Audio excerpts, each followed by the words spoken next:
dhulkii barafka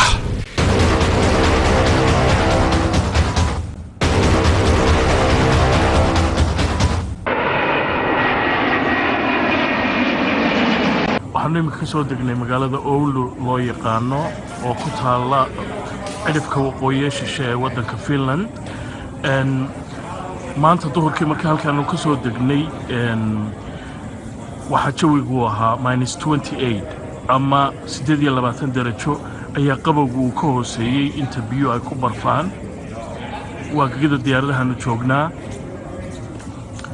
barafkiina waa kana haddii Helsinki ay qabow nala ahayd tana odhanaysa fadhiiso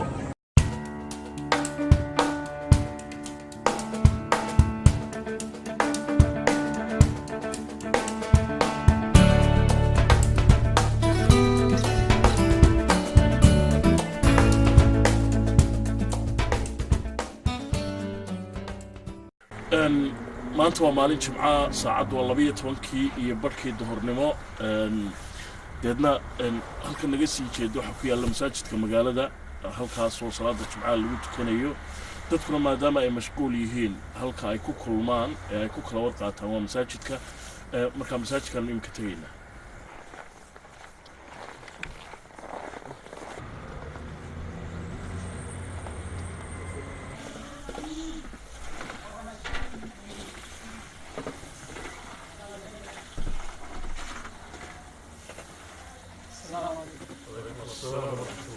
والذين اتبعوهم بإحسان رضي الله عنهم ورضوا عنه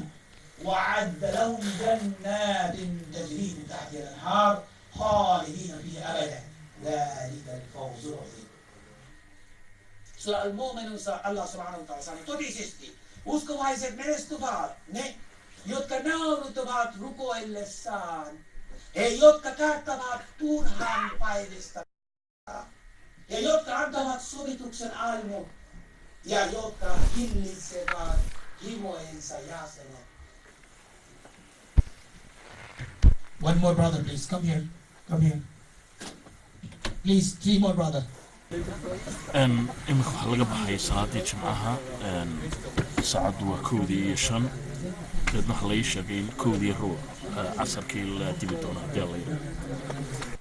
أشهد أن لا إله إلا الله أشهد أن لا إله إلا الله وكون أشهد أن لا دقيقة وحضر بالله دمية صلاة عصر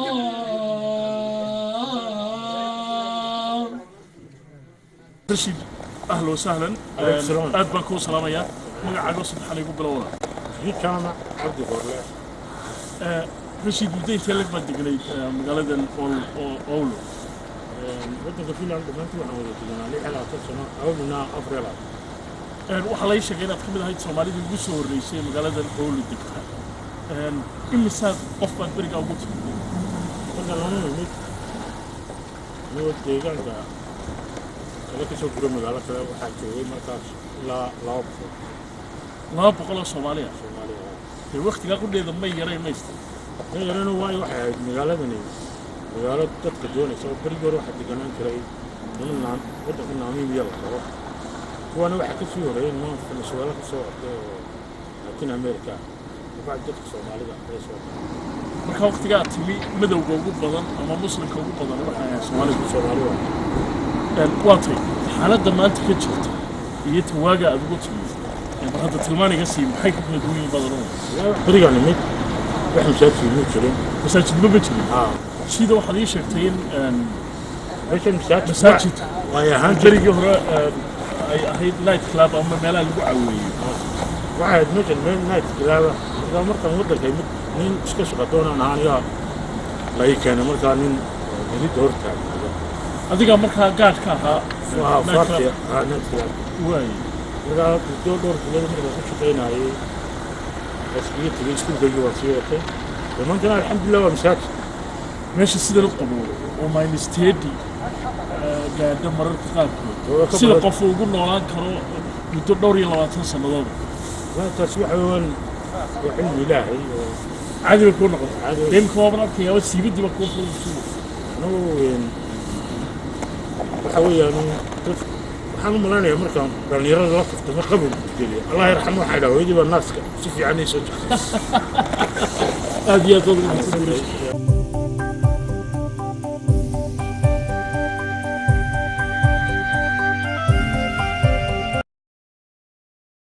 waxyaabaha kale waddanka Finland uu kaga duwan yahay inta kale wadamada Yurub ee aan arkay oo dabcan dee qabowgu aanu heer ka gaarsiisnayn iyo heer u dhow toona ama xilligan oo kale aanan tegin wadamada sidan oo kale u qaboobo ee kale ee reer Yurub bahalkan halka ku yaala waxa weeye halka parkinka ee gawaarida la dhigto ayuu ku yaala xaafad walba horteeda iyagoo fara badan nambaradana ku qoran 25 26 marka qof kasta وحافظها دقني ميل بوليه وحلا يشجعين لبيه 10 يورو العجا لقى بحية بحلهان بالشيبة ودولة هوساي قادته طبعاً ما دام سيدا أركيسان إن جاري برف آدي أضفر بدني وكل عيو هبين نمدي مركل ديجو صباح دي جاري مركل استهاك حيسو وقارني بحدي دي بتنجينكو ومك عيو طبعاً واير كان هالكن جاري اللوجلية قفكو أنت آنو subaxdii soo toosin 2 saacadood ama 3 saacadood koor buu ku program gareynaya dabadeedna bahalkana isu shidaya si automatic ah deedna injiinki gaariga ayuu barafka ka sii qaadaya oo uu diiranaya isla markaa gudaha qofku uu galayana ama dadku ay galayaanna mashiin kala dhex yaala oo isla bahalkan isagana uu kicinayo dabadeedna labada mashiin baa midna wuxuu diirinaya injiinka midna gaariga gudihiisa deedna qofku gaariga caadi ugu kacaya oo qabowgiisana loo adkeysan karo ayuu halka ka kaxaysanaya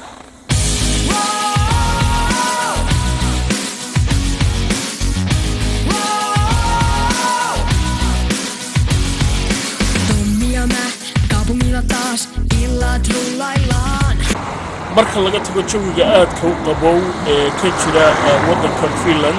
iyo wadamada la deriska Scandinavian-ka dhibaatooyinka ugu waaweyn inta badan ay ka sheegtaan dadka u soo haajiray wadamadan ayaa waxa kamid ah sidii ay u dhaxgali lahaayeen bulshada wadamadan ay u yimaadeen khaasatan waddanka Finland oo dadkiisa lagu tilmaamay inay kamid yihiin dadka ugu xidhxidhan ee adduunyada iyadoo taasna wax laga saaro cimilada dhulkoodu sida ay tahay taasina dadka muhaajiriinta waxa ay dhibaato kala kulansiisaa sidii ay u baran lahaayeen luqadda iyo farsamooyinkii kale ay dadka ku dhaxgali lahaayeen mararka qaarkoodna dhibaatooyin ayaa dhex mara bulshada loo yimid iyo kuwa u yimid dhibaatooyinkaasi oo iyaguna aan waxba ku biirinin aan dhibaato ahayn sidii ay isu dhexgeli lahaayeen jaaliyadaha waddankan u soo haajiray ee Soomaalidu ay ugu badan tahay iyo weliba dadka Finishka ee waddankan loogu yimid dhibaatooyinka haddaba dhacay waxaa ka mid ah bishii December ee sanadkii 2014 ayaa nin Soomaaliya loo oran jiray Maxamed Maxamuud oo ku magac dheeraa Cayrow waxa baarkan iminkaan hor taaganahay uu ku dilay 2 nin oo Finisha oo ka mid ahaa mas'uuliyiinta baarkan haysta iyadoo xaruntani ay ka mid ahayd meelaha dadka Soomaalida iyo dadka Finishka ay ku kulmi jireen oo ciyaarta bilyaardiga ama boolka qofba sida uu yaqaano lagu ciyaari jiray dabadeedna dadka Soomaalida sida lagu yaqaano ayaa waxa laga cawday waqtigaasi in ay sare u qayliyaan dhowr goorno xadgudniin lagu siiyay in codkooda ay hoos u dhigaan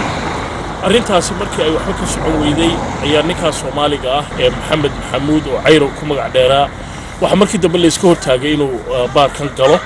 oo dhalinyaradii Soomaalida haydee joogtay oo ku biiro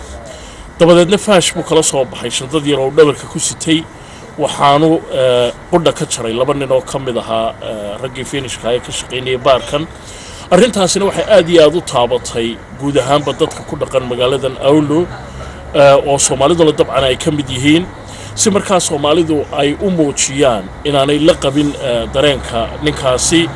oo la sheegay xanuunka qulubka inuu qabay waxay noqotay Soomaalidu la tacsidii iyo baroordiiqdii loo sameeyay labadaas nin ay ka qayb galaan dadka waqtigaasi magaalada joogay waxa kamid ah Yusuf Muxyidiin oo markii dambena tacsida ka qayb galay Yusuf arrintaas markii ay dhacday dhibaataynta lag bay ku noqotay والله dhibaato weyn ayay ahayd dadka bulshada Soomaaliyeed iyo dadka ajaanibta ah ee ku nool Finland gaar ahaan Oulu ay la soo diristay oo ardaydii boorsooyinka watay ee naqdaamka kuwa maxay ahayd cabsada oo la yiraahdo kan wax muu sitaa kan wax muu dili rabaa ay markaasi ay ku adkaato socodka magaalada markii dambe tacsidii xuskii aad kala qayb gasheen dadka finishka taas wax ma ka bedeshay dareenkooda wallahi wax way ka bedeshay inkastoo yani halkan aad arkaysaan ba ubaxyo dhignay shumacyo ayaa la dhigay sida caadada ah waana laga baroor diiqay taasina waxbay ka bedeshay dabcan laakiin dadkii waxay aad iyo aad uga xumaadeen dhacdadii la yaabka lahayd maadaama uu ahaa bareer cad oo dil ah oo laba qofood meesha ku rabta dadka Soomaaliduna haddii ay noqoto kuwii hore u yimid wadankan iyo kuwa cusubba waxa wali ay isku dayayaan sida ay u dhaxgali lahaayeen bulshada ay u yimaadeen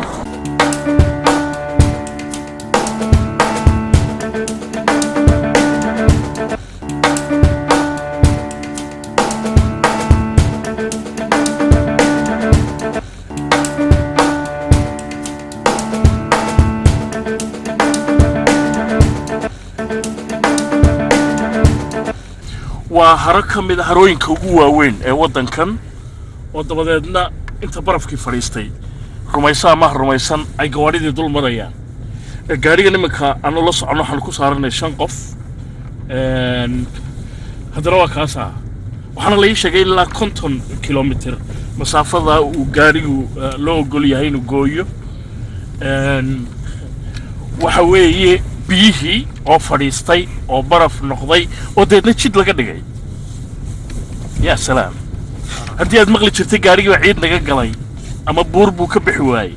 weligaa baraf ma dul marta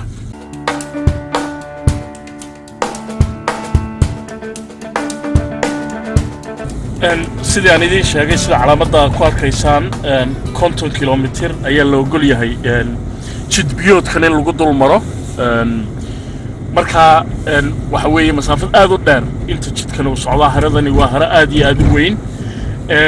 waxa la calaamadiyay oo kale bahalaha hareeraha ku taagan waxa loogu talagalay si qofku jidkaan uga bixin maadaama labadii taayir la arkay halkay mareen haddana hareeruhu waa wada cadaankaas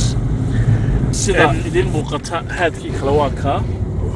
haadka kale gawaaridu waxay inta isugu jirjiraan maadaama biyo lagu dul socdo mararka qaarkood way adkaanaysaa marka la sheego bareega qabta dabadeedna waa in masaafad aad u weyn oo ilaa 100 mitir ama in ka badan waa inay u dhaxaysaa labada gaari si hadiiba la isla istaaga aanay gawaaridu isugu dhicin cilmiga bini'aadamka marka ilaahayna la garab qabto waxaan u sameyn karay ma jirto biya gawaari lagu dul maraya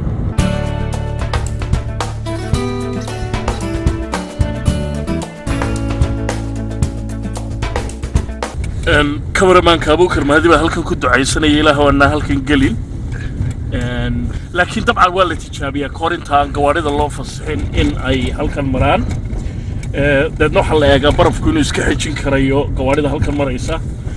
gawaarida imika loo ogol yahay waxa weeye gawaarida miisaankoodu yahay ilaa 2 tan inkastoo rag aad u culus yahay gaariga nala saaran yahay ilaaha nacaymiyaan leenahay waxa weeye ila qabatay ayaa gawaaridu ay soo socdaan sida idin muuqata oo leedarkoodu ay halka ka baxayaan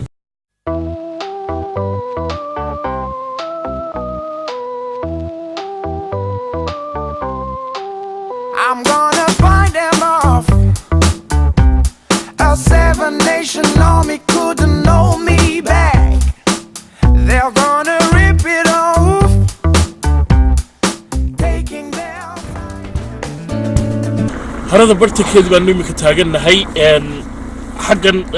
gawaarida loo xaaday waa yara siibanaysaa oo taayiradii gawaarida ka batay laakiin dhinacan kale waxa weeyaan isagu barafkii caadiga ahaa waa taa harada bartikeed baan taagannahay haddaad maqli jirtay halkan aynu joognaa majidkii siraad baa harada bartikeed ayaa dadkeena ku socdaa gawaaridiina ku socdaan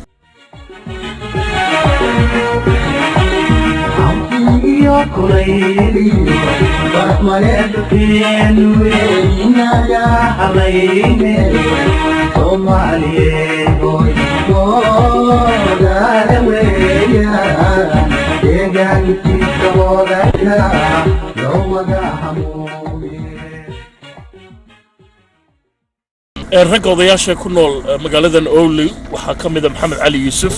oo safarkan aan soo raacnay maxamed iska ilaalinaanay kabuu kula siiban bal ka waran mucjisada in halka ku aragno والله معجزة وين هالكان وهرب وفريستي هرب دوشان تاعنا de mar haddii gawaaridiiba marayaan gurina waa laga dul dhisi karaa soo maha maxamed waa la degi karaa ما إن يرى نحن دور بلاد كذب وحن وجي نحن haya guri ma anfacay way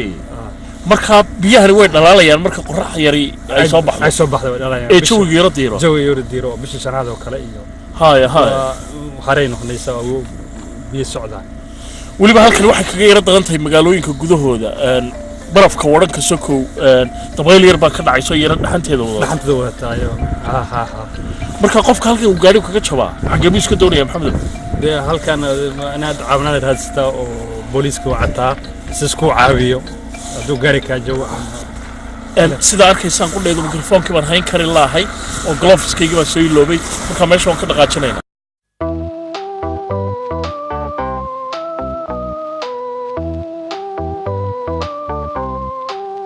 I'm gonna find them off a 7 nation. waxaanu iminka joognaa degmo la yidhaahdo Hayken Harriet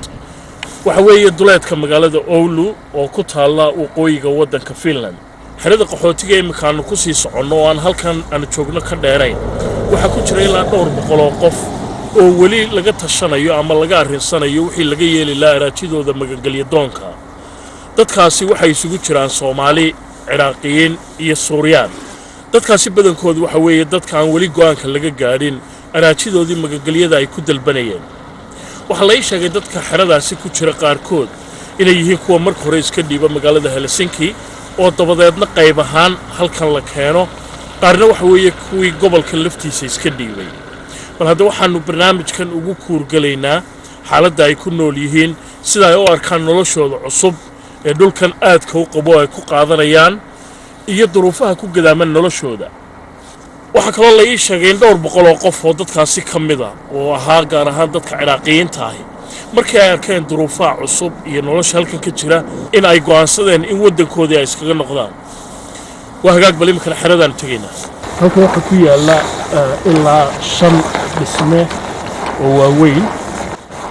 dhismayaashanina waxay berigii hore ahaan jireen sida la ii sheegay isbitaal lagu hayo dadka xanuunada maskaxda qaba dabadeedna waxa loo faaruqeeyay si loo dejiyo dadka magangalyo doonka dhismayaashan mid kasta wuxuu ka kooban yahay ilaa 2 dabaq kuwa halka imika idinka muuqda waxa la ii sheegay la dejiyo qoysaska oo ilaa 2 qol ay ka kooban yihiin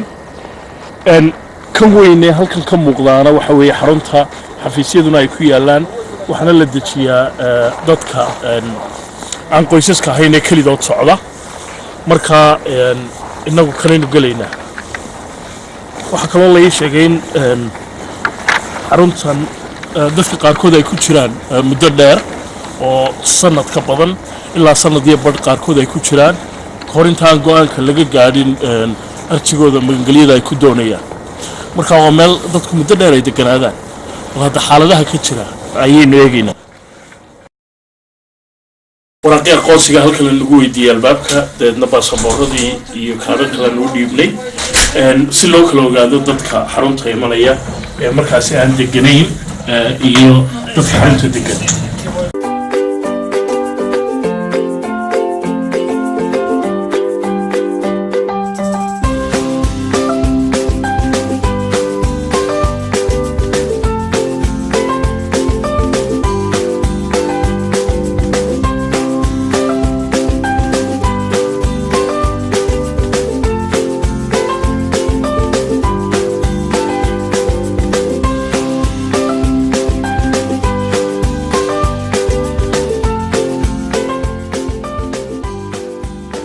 dabaqan aan imika joognaa waa dabaqa saddexaad weeye waxaa la ii sheegay in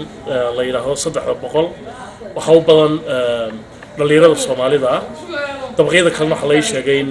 Iraaqiyiinta iyo Kurdishka iyaguna ay ku badan yihiin marka Soomaalida imika martoona dhalinyaradu waxay ii sheegeen in lacagta labadii weekba la siiyo deedna cuntada iyagu ay karsadaan oo mararka qaarkood ay isugu darsadaan 2 iyo inta ka badan mararka qaarkoodna qofku iskii uu leeyahay in uu kalidii wax karsan karo marka imisa qof baa kitchen kale ku wadaagtaa toban qof aa markii soo galaysaa oo markooda kasan karta markay ka baxaana tobanka kale ayaa soo gelaya ayaa soo gelaya marka dabaaxiin khataraha ku wada noqotay waa jiraan aska dib maadaan inta loo ma hay ayaa من هالك جوارين كحبوا حاسس كهدي إنه يبادر عند كلام الله أبا ما يعرف سمع ها وفهمتي إن واحد لو ثاني والبينه إن هذا حرفة السولة صباح waxaa laga sheegay weliba in cuntada caadiga ka soko alaabta khatarta ah halkan taala ee lagu soo dhaweynayna in dhalinyaradu sameeyeen keega mooy biskitki alaabta kale waxaan oo dhan idinka sameeyay kulli ana ka sameeyay aan soo dhaweynayna soo dhawaada aad iyo aad baa mahadsantihiin meesha lagu tababartay ودم خالد عادي أبو فرنك رئيس المركز كم بحران.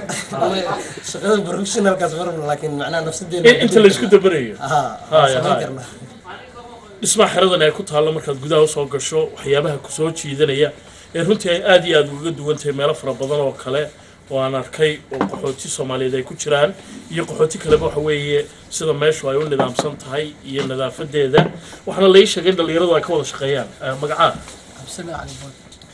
عبد السمد ومركز سيدا وجوده شقيسان نظافة. نظافة وحلا وجوده شقيا ديجا لبدي يقول أو تيم أو ديجا اللي قفوز كجيران وكله لبي تمن قفوز لبي تمن كاس قفوز تيم كاس أيام وحين نظافة شقة كلين جكده إنه محاكم هذا ملها أو برندة وكله إلا دقو إلا ديجا ملها شغله وكله نظافة markaas ayaga qabanaya oo maalinta shaqo ku leh adiga 7 maalin ay qabanayaan nadaafada ayaga ka shaqeynaya maalin walba lixday soo galayaan maqribnimo 7 ay ka baxayaan qofkii markaas sameey waaya shaqo joojin sameeyay soo taaga waxa laga yeelayaa adiga digniino leeyahay qofka adiga ilaa iyo 3 digniinood leeyahay shaqada maaragtay markii hore saxiixa laga shaqada wad ka baxsatay waa loonaya saxiixa laga qaada saxiixa markii qofka laga qaado waxa loo sheegaa shaqadaas duu qabo waayo inay macnaha boqolkiiba intaas ka guuleyso marka isagu boqolkiiba inta marka lacagtii la siinay barka gooya 30 adiga boqolkiiba adiga 30 euro amal marka halkii mar laga qaadayo kuwa shaqeynaya ma loogu daraya marka 30ka maya loogu madarayo xagga galaysa way asaga ganaaxan loo dhigaa macnaha sida uu shaqada u qabto inuu qofka bini'aadanka isku filaasho gaara looga baahan yahay intuu xirada ku jiro adiga meesha lagu tababartay tadriib gartay qofka doonaya marka magaalada idinku dhow oo kale oo liyo kale inuu tago miyuu fasax qaadan karaa haddii macnaha oo dadka yaqaana asxaab ku leeyahay meesha qofka u socdo iyo lambar telefoonka laga helayo ayuu reebaya inta maalmood oo maqnaanayo sidaas oo qofka ku bixi karaa oo dadka u socday oo kula soo baashaan karaa wax dhiba ma lahan sida arkaysaan ragga dhalinyarada halkan u badan markii aan noo sheegnay qolyaha xirada inaanu imanayno gabdhaha badankoodu way ka maageen maadaama halkan ay u arkayaan inay tahay xiro qaxooti waxaana la sheegay in fariintay soo fareen ay tahay in meelaan sidaa u habboonayn ay ku jiraan laakiin aniga caadi bay la tahay sidaan hore u sheegay intii aan halkan joogay xirada waxa la sheegay in dhalinyaradu ay soo mareen khadad kala duwan ama meelo kala duwan markii ay ku soo socdeen waddanka Finland magacaaga saddexan igu bilaabto محمود أبو قربة صوب في فيلم. حصوق على بيش اللحاد السنة كي تجي لبعتني شنتيس. مركا حاجات كسوق شيء فيلم. فيلم وحن كسوق على دنك دولها. أنا جو بس يتران هبا سوكا يبدليه. لا تلياني لا هلك. هذا ديجا صوب بالوضوء مركي سوماليا كسوق بحر. حاجات صومرته. Soomaaliya ku marka soo baxay waxa soo maray Ethiopia dabadeed safarku kulli wuxuu ahaa dhulka wax diyaarada male Ethiopia marka soo galay Suudaan dabadeed Liibiya to badii iyo Talyaaniga ay dhimiyeen gartay imise qof oo kale Soomaaliya ayaa safarka kugu wehelinayay safaradu waa kala dhib badnaayeen midoo baaba midab gooni u leeyahay haay laakiin safarka ugu dhibka badan waa kan laga soo baxayo Suudaan la soo galiyay Liibiya muxuu kaga dhib badan yahay marka kuwa kale wuxuu kaga dhib badan yahay meesha la isdejinayo horta waa meel saxara way gaariga Suudaan Khartoum ka soo baxaya laba habeen ku soo wadaya meel saxara lagu keenaya saxaraha dabadeed dad waxa jooga Soomaalida si u taqaan magafa la dhaho dadku ay wada garanayaan haya magafaas oo hayna meel saxara oo xad ku noolaanaysa si daanyaradii oo kale aan qorbad ku noolaanaysa maalintii harsanaysa qorraxda ku dhacaysa dhulku waa saxara nus litir biyo waxa la cabayaa 4 saac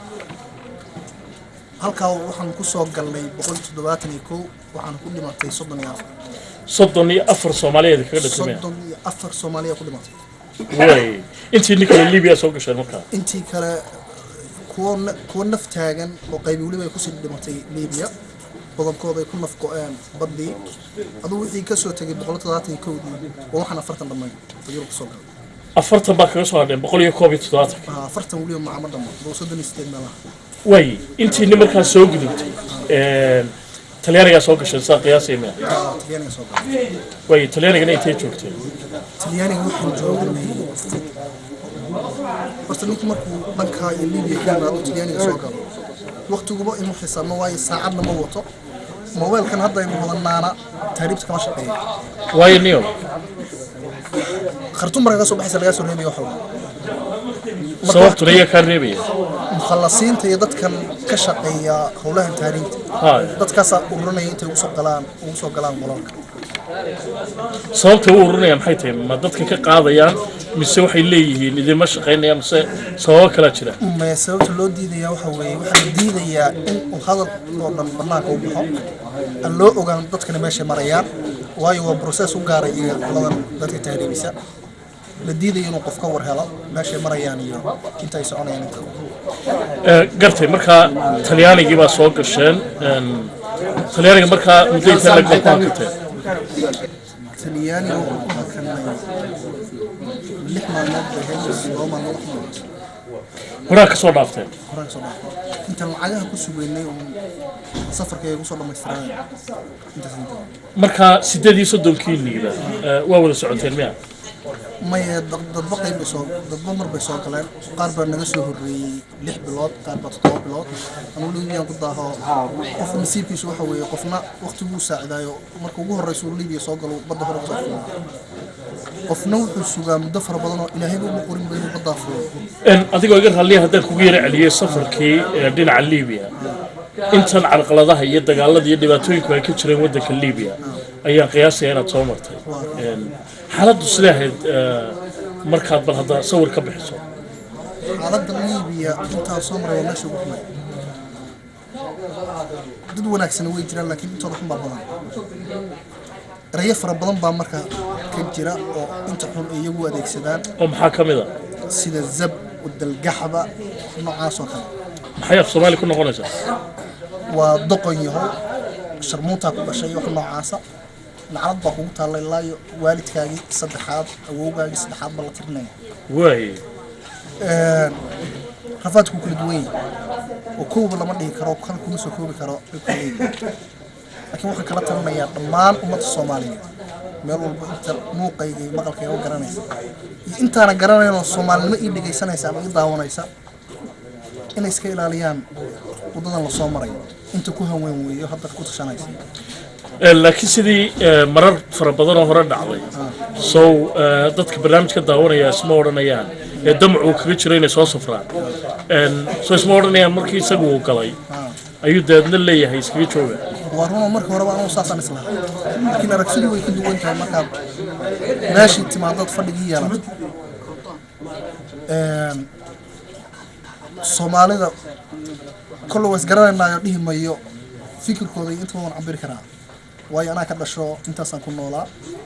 garanaya bulshada qaarkeeda kala duwan waxaan ugu baaqayaa marka Soomaali weyn iguna kalifeenan TV-gan ka hadlo inaan gaarsiiyo inta afka Soomaaliga ku hadasho inay iska ilaaliyaan wadada foosha lagu bahdilayo waaqiyo nolol hadii la sheego ay dalkooda wax baan ay jiro Soomaalidu meelaha kale ee lagu madadaashay ku badan tahay laakiin xaggan meelaha la qaadqaadaya iyo waxaan u maleynayaa inaan aad isugu fiicnayn qof kaliya Soomaali ma joogo mana wax badan jirkooda u maleynayaa marka hore iska dhisan qolkani waxa uu ka mid yahay meelaha ay waqtigooda firaaqada yimaadaan dhalinyaradu sida arkaysaan qurun walba oo ka kooban yihiin maaha Soomaalida oo kaliya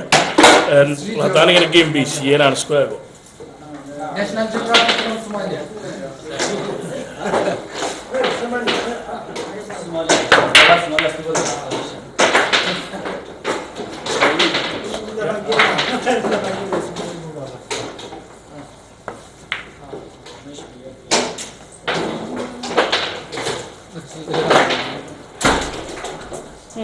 بلو محمر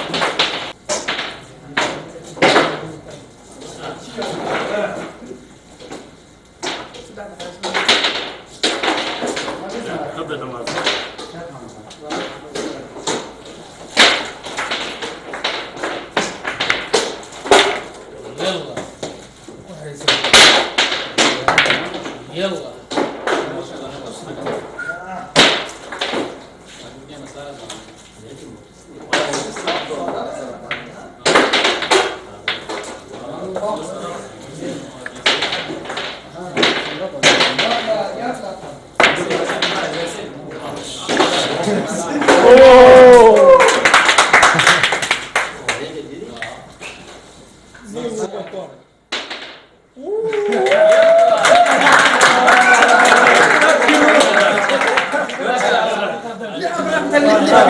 imika waan soo dhamaysanay hawsha halkan aan ku qabanaynay deedna waraaqaha aqoonsiga markii hore aan ku galnay ee dib la noogu celinayaa deedna wadadan cabayna yeah it looks like me yeah thank you very much this is for him yeah that's him yes the other two gentlemen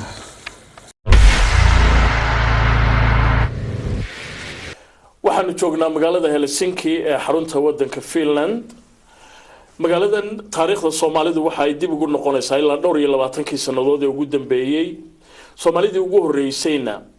ee tiraahan xoog leh waxa la qiyaasayaa inay soo galeen sanadkii 1991 Soomaalida ugu soo horeysay wadanka Finland waxa kamid ahaa Yusuf Xululad oo barnaamijka toddobaadkan martiigu ah Yusuf waxa kaloo taariikhu ku leeyahay wadanka Finland isagoo ahaa ninkii madooba ee ugu horeeyay ee basaska gaadiidka dadweynaha ku kaxeeyay wadanka Finland Yusuf ayaan hadaba ka wareysanayaa oo barnaamijkan aan ku eegaynaa waayihiisii qurbaha iyo waxyaabihii uu ka soo maray wadanka Finland Yusuf ku soo dhawow telefishinka Universal bismillahir rahmanir rahim waa mahadsantahay Cabdisalaan waa xiriiri aad iyo aad u mahadsantahay sida aad sheegtay waayaha qurbaha horta wax badan baa iga soo maray laakiin haddaan ku soo qaato qaybta kamida xagga basaska oo markii aan wadankan imi aan bilaabay aniga oo 2 sanadood iyo bar ilaa 3 sanadood joogay shaqana aanay wadankan ka jirin oo wax madow oo shaqeeya aanay jirinba ama ay yarihiinba ayaan shaqada bilaabay markii aan shaqada bilaabay waxa ay noqotay shaqo aad iyo aad u soo jiidatay dadkii finishka ahaa ee wadankan ku noolaa oo aan dabcan aqoonin dadka ajnabiga aan dadka ajanibka aqoonin waxaana waqti waxaan bilaabay barafa oo aan dad baasida marka shaqadan oo aan qof aan iskuul gelin aanu kaxayn karin oo aanu isku day karin iskuul baa loo galaa marka anigoo experience-kayga hore aan lahaa ayaan itixaamo galay dabeetana liisankii baan qaatay sidaas iyadoo shaqada baahi loo qabo baa company baa qaatay kadibna shaqadiisaasaan ku bilaabay dadka finishkii markaa waxay ku noqotay wax aad iyo aad u la yaab leh oo marka la eego xagga Soomaalida oo aanay ku kalsoonayn shaqadooda profession-kooda oo ay leeyihiin qofkani shaqadan ma ka adag yahay oo safe ma sameyn karaa dadka ma geynaya nabad qab ma lagu tagayaa qof shaqadan ka waa laga shakisnaa aad iyo aad oo dad baa jaraad ku qorayba maanta nololba ma tagaysaan ba magaaladii haddaan ninkan madow maanta soo fuusheen oo waxyaabaha ay jaraadkii ku qoreen oo ay aad ula yaabeen ta kale waxa is weydiinayeen dadka finishkii ma wada hadlaan oo dad wada hadla maaha oo ay ka dhaxayso relationship ay wada hadal ay sheekaystaan laakiin hadday aniga ay arkaan oo mid kamid ay arko qasab waxa ku aynu kuwa kale u sheego inaa war mucjisada halkan maraysa baska wada miyaa dalka marka sidaa darteed inay wada hadlaan oo yidhahdo war baleeg qofka ka u dhow ula hadlo ka kale la hadlo ilaa dadka meesha jooga oo dhama ay soo tubaan oo aniga ay eegaan adiga laakiin say kugu suurta gashay markaa maadaama aad leedahay iskuul baa loo galaa in aad aniga waxay igu suurta gashay waxaan ahaa qof nin professional oo shaqada hore u yaqaana oo wax dhibaato igalama soo dirsin oo liisankii baan imtixaan baan galay waxaan u tegay booliska waxaan ku yidhi anigaa dadka bari jiray baabuurta waaweyn iyo waxaas tareelayaasha iyo baabuurta kale markaa waxaan doonaya in imtixaan laga qaado dabeedna ninkii wuu ii fidideeyo wuxuu yidhi imtixaan baan kaa qaadaya imtixaan buu iga qaaday markii imtixaankii wuu i riday 2 jeer buu i riday maalintii waxaan ku yidhi war aniga energy baa iga baxaya lacag baan bixiyaa basaska imtixaanka ku gelaya waan soo kareystaa sidee maxaad liisanka ii sii weyday aad garanaysaa wuxuu igu yidhi haddaan liisanka ku siiyo shaqo miyaad helaysaa yaa shaqo ku siinaya ninkii wuu leeyahay baraaba ninka markaas waxaan nin gudcur gudaya ku haystay nin gudcur gudaya haystay waxaan ku yidhi war adigu ma shaqo bixiyaa tahay mise waxaa tahay mise liisan bixiyaa tahay waxba kaama gelinaya inaan shaqo heliyayin kale adigu liisanka dee si liisankii ninkii sidii buu igu yidhi imtixaan kalaan kaa qaadayaa sidii baan ku qaatay liisankii dabeedna shaqaan helayba wax yar kadib yusufow dadka finishku waa tan la tilmaamay inay aada iyo aad u xidhxidhan yihiin berigana waaba kasii daraayeen markaad bas u fuushay maxaa kuugu la yaab badnaa waxaa igu la yaab badnaa qof kasta oo baska soo gala majoritygooda kalsooni waxay ku qabaan inuu baskan qof uu wado finishing laakiin mararka qaarkood marka aan qaadan aan lacagta ii saaraan meesha lacagta lagu bixiyo miiska ee aan saa lacagta qaado bay gacanteeda midowbay arkaan moogta dabeedna way qayliyaan ilaahay toos ilaahay waxyaaba ay dhaqan u leeyihiin oo aad bay ula yaabaan oo waxay yidhahdaan goorma wadankii dadkani ay shaqooyinkan bilaabeen oo isbedelkani ka dhaxay oo waxyaalaha jaraa'idka wadankana waa ugu waaweyn baa layga wareystay oo meel kasta oo transportationku ka baxo ama basaska ama tareemada ama adigaba xayisiis u noqday xayisiis baa noqday wadankana caan baan ka noqdayba oo waxaa lagu dhijiyay sawirkayga weyn oo jariyada Helsinki salamadnayaaday ugu weyn wadankan ayaa waraysi gaara waxaa igu maqaalaa in iskuullada caruuraha ajnabiga ay dhigtaana lagu geyn jiro oo la odhan jiray waa kanoo ninkan laba shaqadan uu kaga soo qaaday waa meelo badan oo xayisiintayda iyo jaraa'idkayga iyo waxaa ii iman jiray magasiina ii iman jiray waraysan jiray jaraa'idka ay waraysan jiray xayisiintayda cid kasta guri kasta waa la dhigay oo finisha way gaadhay yusuf adigoo iga raalliya haddaynu taa ka yara baxno rikoodhada kale aad jabisay waxaa ka mid ahaa adigoo qoys aada u ballaaran la yimid wadanka Finland oo shuruucdii taallay markaa lagu bedelay bal hadda tafaasiil laga sii way jirtay arrintaasi oo waxaa ka mid ahaa wadankan markaan imi waxaan watay 2 xaas oo aan anigu qabo iyo caruuran waan nahay iyo hooyadood baa ila socday markii aan halkan imi oo sharciga wadankan waxa weeye ama Yuruba qof ninka waxa loo geliyay inuu qof dumar oo kaliya uu guursado anigoo 2 wato in labadooda wax xasaskayga labadooda caruur leeyihiin dabeedna waxa la waraa arrintaadana way nagu cusub tahay bal baarlamaankaan gelinaa oo sharciga arrintaada waa la eegaya baarlamaankii waxaan interviewga waxyaaba laga qaado waxaan ku yidhi labadaba waan qabaa wadkiina kuma guursan xaggaasaan kala imi wadan muslim aan ku guursaday waxay yidhaahdeen qaar kale ma kaa dambeeyaan oo aad qabto waxaanu maqlay 4 baa guursataan maya labadan qabaa waxay yidhahdeen labada markaa waxa la geenaya baarlamaanka arrintii waa la eegay waxa la yidhi adres qura lagu sameynaya laakiin waxa lagu gelinaya registriga inaad 2 xaas leedahay marka mararka qaarkood markaa togo meelaha aan dan ka yeeshay xafiisyada dowladda iyo meelahaas oo kale baa computerka marka la galo ay arkaan bay waxay arkaan inaan 2 xaas leeyahay marka way isweydiiyaan waxay yidhahdaan kuwa kale xafiiska joogay weydiiyaan war sharcigii miyaa la bedelay wadanka maxaa laga bedelay waxay noqotay arrin qof oo computerka fura oo arrintayda arkaaba uu la yaabay sida aniga la igu geliyay registriga 2 xaas marka arrintaas aa jirtay iyaduna laakiin dabaday waa la diiday wax la yidhi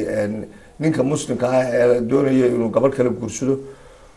mid un baa loo gelinayaa laakiin wuu guursan karaa oo dee mamnuuc maaha inaad guursato 2 xaas iyo 3 iyo 4 labadaba laakiin waxaa lagu gelinaya registriga wadanka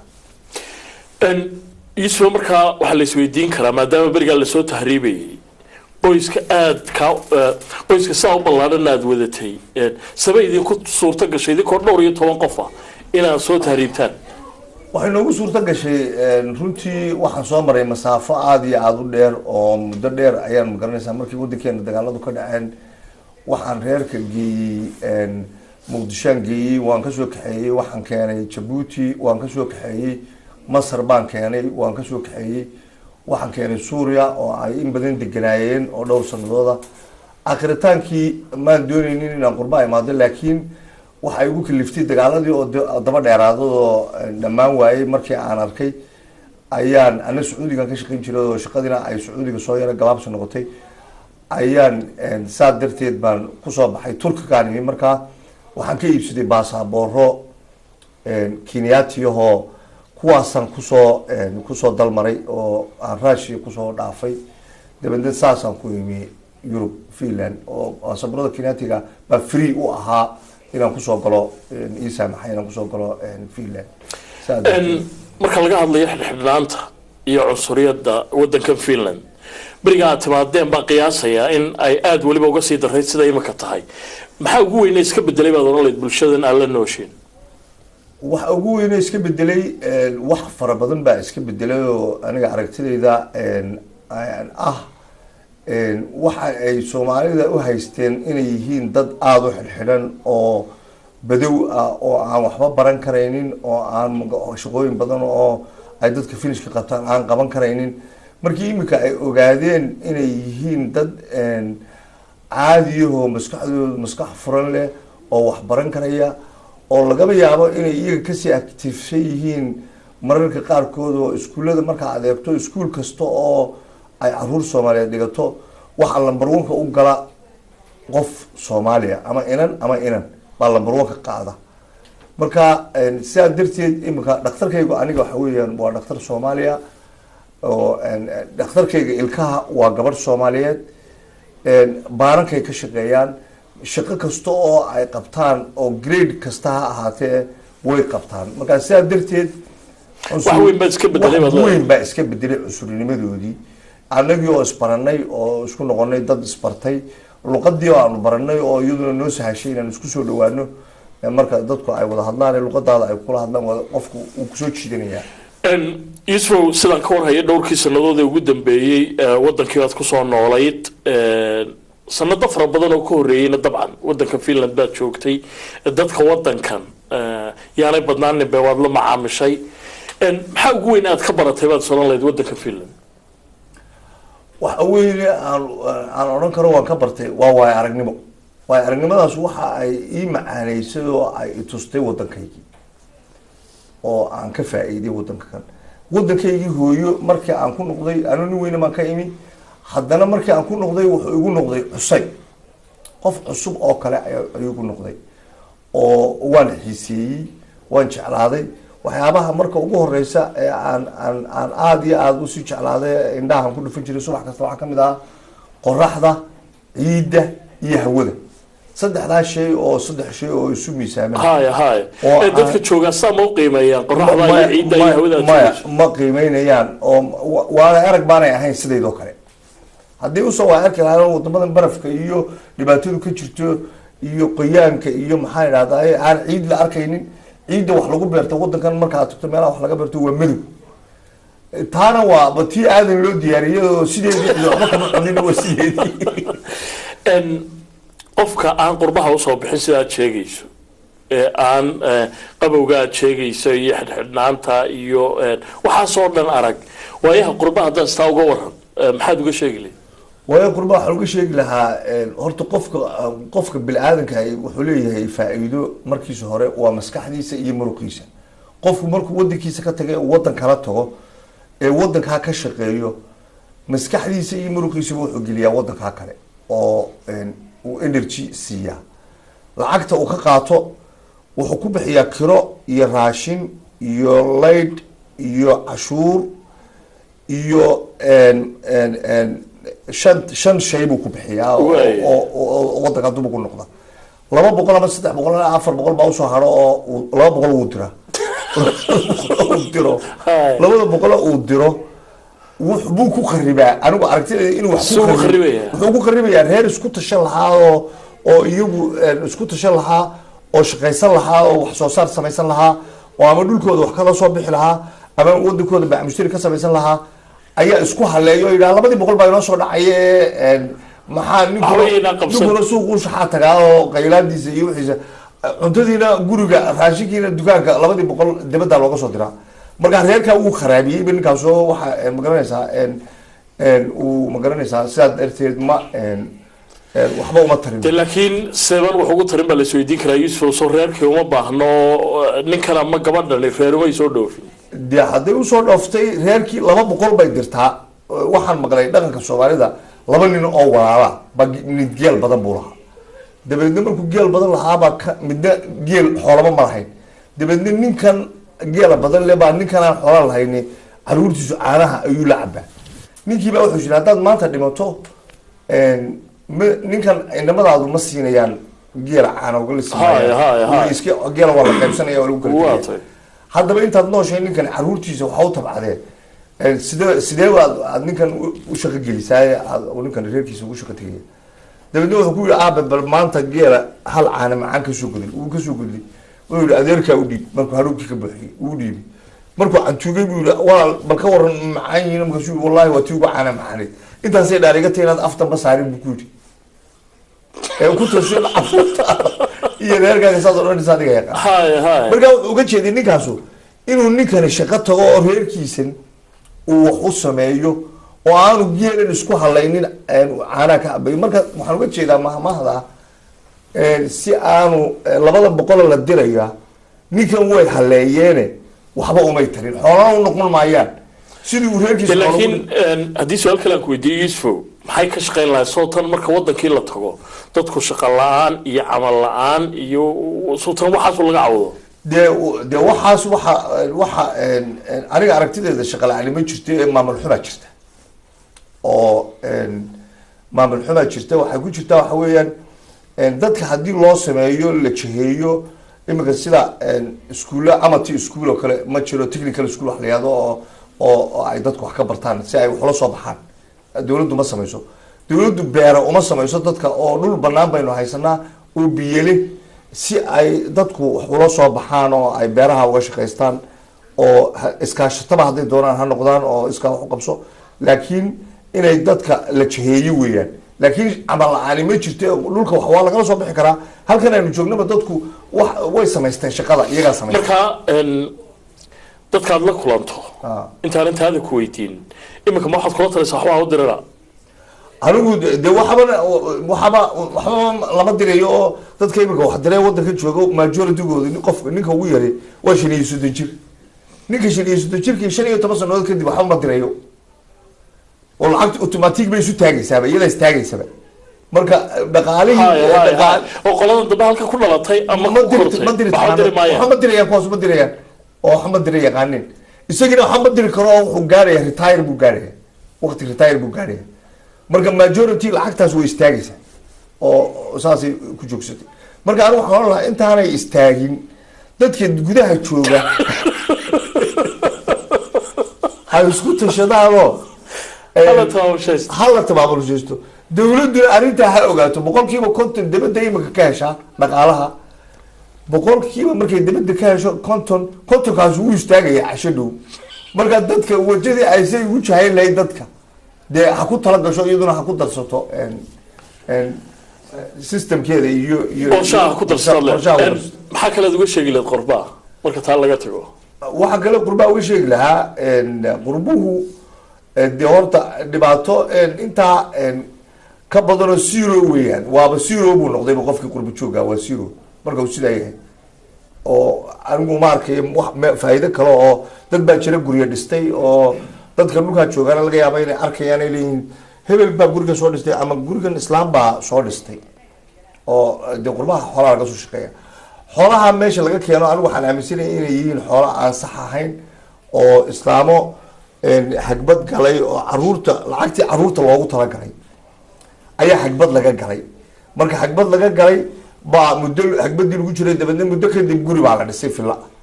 marka lacagtaas waa lacag si qeyr sharciya kusoo gashay dadkaas oo caruurtii wax loogu talagalay inay lacagta la geliyo oo wax ku bartaan ayaa hagbad laga galay qaar ba caruuri laga qaaday oo caruurtii markay daryeelkii weyday oo dharkii iyo kabihii iyo baraf la arkay kabahoodii daldaloolo barafkii soo galay caruurtii daryeelkii markay weyday iskuuladii jaamacadii xitaa way geli kari weyday oo iskuuladii way ka yaaceen khasaarihii caruurtii buu ku dhacay khasaare kalena wuu soo daba socdaao waxaan filayaa beri dhow in la arki doono maxkamadaha Soomaaliya oday iyo habar meedhan oo isku haysto oo leh gurigan anaa le iyo anaa soo dhistay oo leeyahay xagee ka keentay lacagta caruurtaydii bay ka ururisay lacagtan ay magaranaysa guriga kusoo dhisatay oo maalin qura may shaqo tigin anaa geeyey meesha taasina soo socotaa way soo socotaa way imanaysaa beri dhow way soo badanaysaa iminka way bilaabantay laakiin way soo badanaysaa oo Yusuf Xuluulad aad iyo aad baad mahadsanta adaa mudan